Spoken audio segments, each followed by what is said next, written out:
Plaintiff Lana Curtis says she and the defendant appeared on Judge Mathis in 2019 to take a paternity test, which confirmed that he was her father.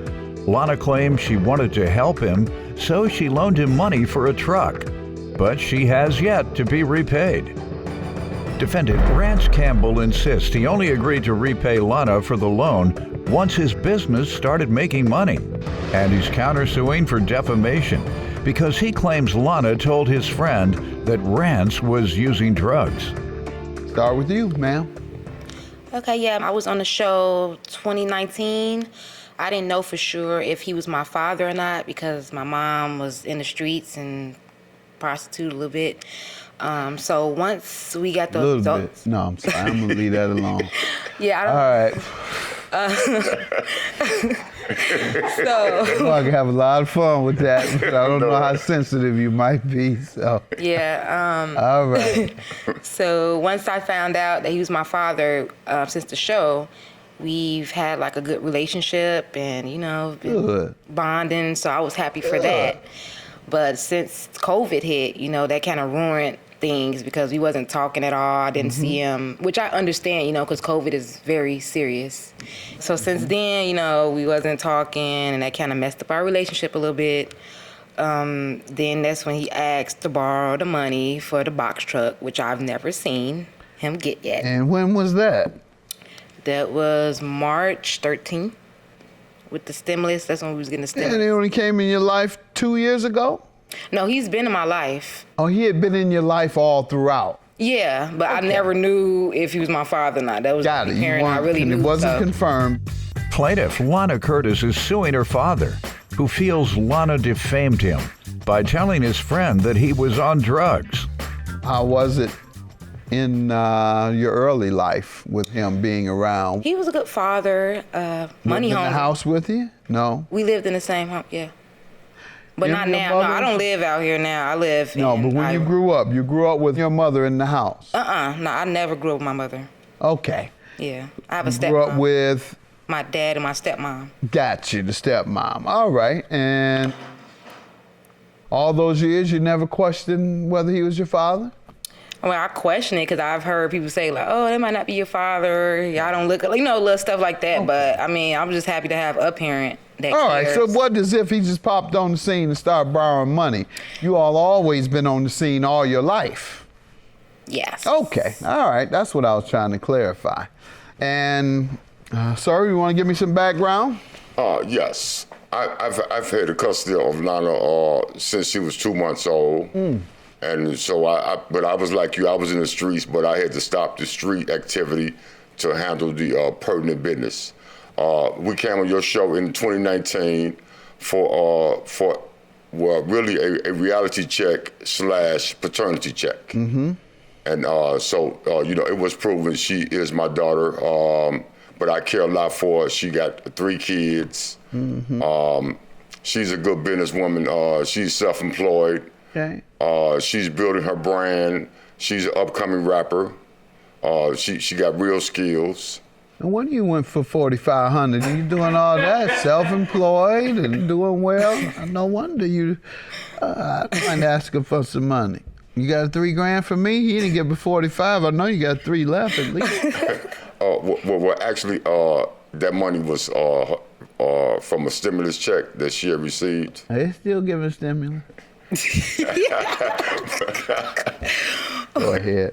No, but tell me what happened to bring us here today. Well, yeah, so my father asked, you know, to borrow the money to get a box truck. And I'm all, you know, for helping people and, you know, especially if you got a dream or, you know, something that you really trying to do that's proactive, then I'm here for it.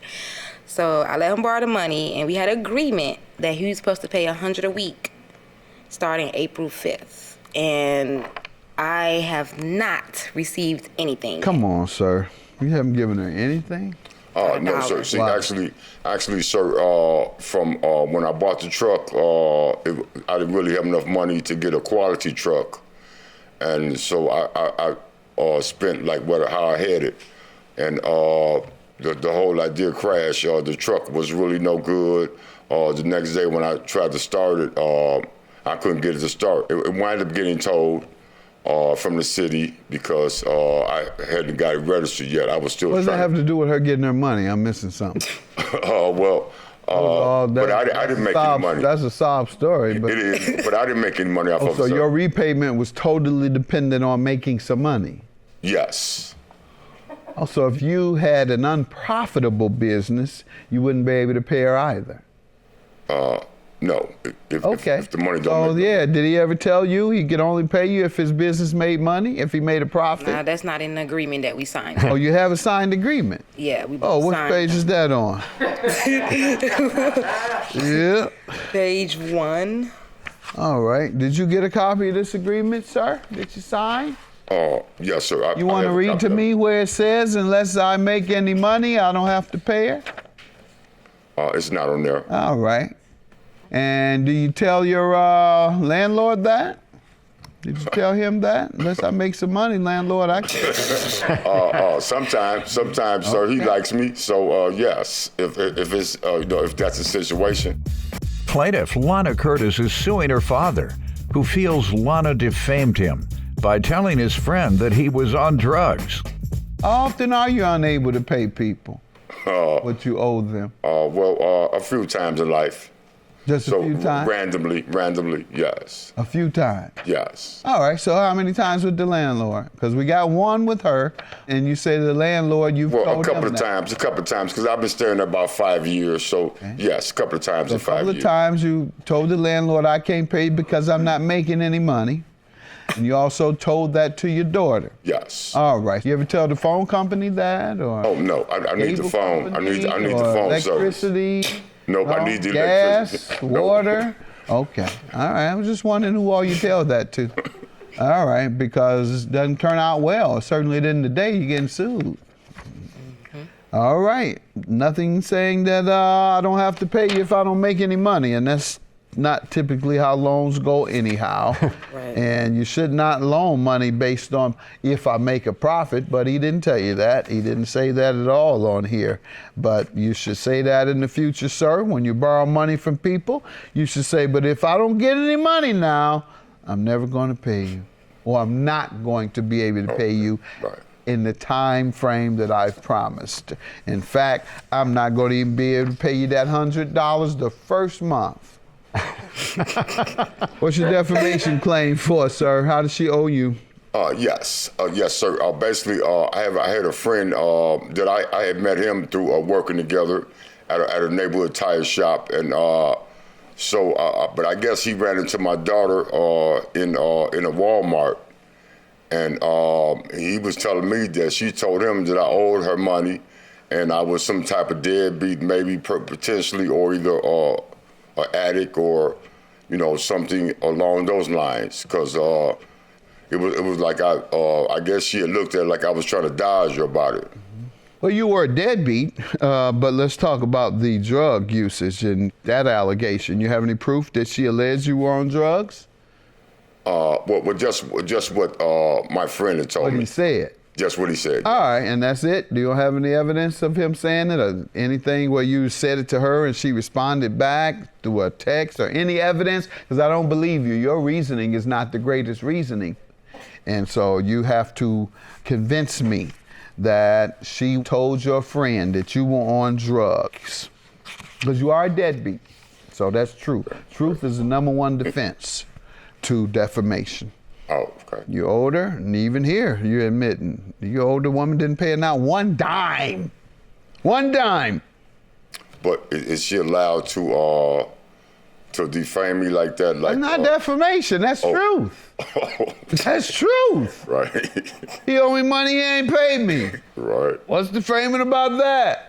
Unless it's a lie that she's trying to hurt your reputation with. That's why I'm asking about the drugs. And so you have to prove that that was something she intended to hurt your reputation. Oh. Because if she was asking out of concern, do you think he's using drugs? I don't know. I'm worried that he might be using drugs. I don't know. I think he's back on drugs. That's not defamation either. That's discussing with someone who has a familiarity with your lifestyle, and she's either asking a question or sharing her information regarding your lifestyle that both parties may have known of in earlier days. Plaintiff Lana Curtis is suing her father, who feels Lana defamed him by telling his friend that he was on drugs. You want to tell me anything about the drug allegations where you said to his friend something about him using drugs? No, I didn't say that, Your Honor. You didn't say anything like that, and you have no evidence of it, sir? Due to this COVID, I haven't been able to track down my friend. Everybody's doing so much. What happened to him? During all this movement, he might have caught COVID. How were you in touch with him before COVID? I stayed on Chicago's southeast side, and like I said, we worked at a neighborhood tire shop. So back about 5 years ago, that's how I met him. No, when is the last time you all worked together? About maybe 2017, 2016. Okay, so how did COVID break it up? It sounds like you were already broken up. No. 2017. So how did COVID stop you all from talking? Well, I was saying because we had a pretty balanced relationship. How were you all in touch during that time? Just familiarity along different areas on the southeast side. Would you all would walk around and then see each other? Drive. And now you no longer walk around? I don't understand. Drive. Well, basically, we would, he would be at the tire shop, or it's a little couple of lounges around there. He would be at basically like, social hangout spots, things of that sort. That's what. Bumping into him. Exactly. So you never really hung out together. You just bump into each other every blue moon. Yeah, well, we would hang out. If we bump into each other, we would hang out. Once you bump into each other, whatever you were doing, you immediately stop that and hang out. Well, yeah, we basically be on the same page, yes. Okay, so if you were going to the store for milk for your children, he was going to the store for groceries for his wife. Once y'all see each other in the store, yes, forget about that. It's time to go hang out. Don't worry about your old kids getting milk.